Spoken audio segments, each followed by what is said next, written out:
السلام عليكم خوتي اخواتاتي. اليوم عندنا درس تاع فحص القرص الصلب من قطاع التالف. القطاع التالف هذايا ناتج يعني عن انقطاع الكهرباء المفاجئ او اطفاء الحاسوب، يعني من زر الباور.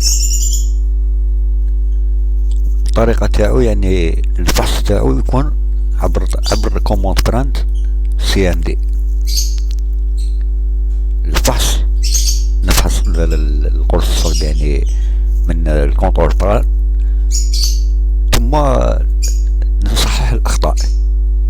هذه الأخطاء الناتجة عن هذا القطاع التالف، يعني اللي يسبب البطء في الجهاز، يكون يعني الجهاز بطيء نوعا ما. طريقة يعني من دون استعمال أي برامج. طريقة من CMD، تروح لابار دو ريشيرش البحث وتكتب CMD exécuter autant qu'un administrateur. يعني الطريقة يعني هنايا لازم autant qu'administrateur باش تطبق العملية.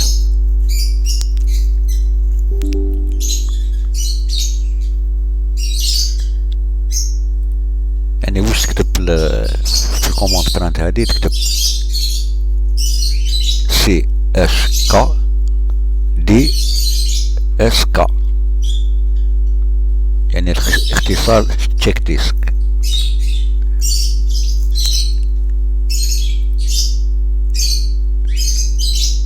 هنا يبدأ البحث، يقولك انت يا فاس. هنا يبدأ يصحح الأخطاء. يعني طريقة تقدر تكون طويلة على حسب القرص الصلب اللي عندك، 500 جيجا ولا 250 جيجا ولا 160 جيجا.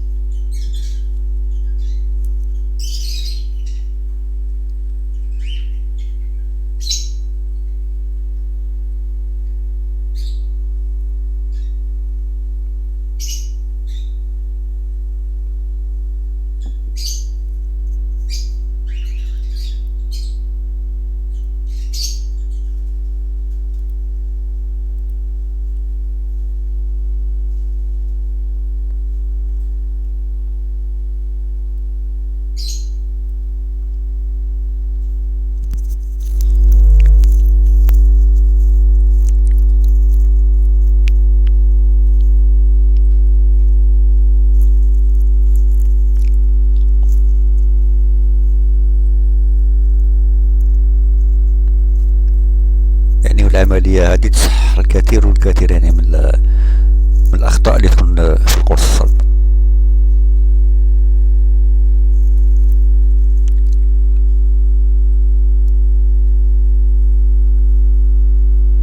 هنا كملت العملية.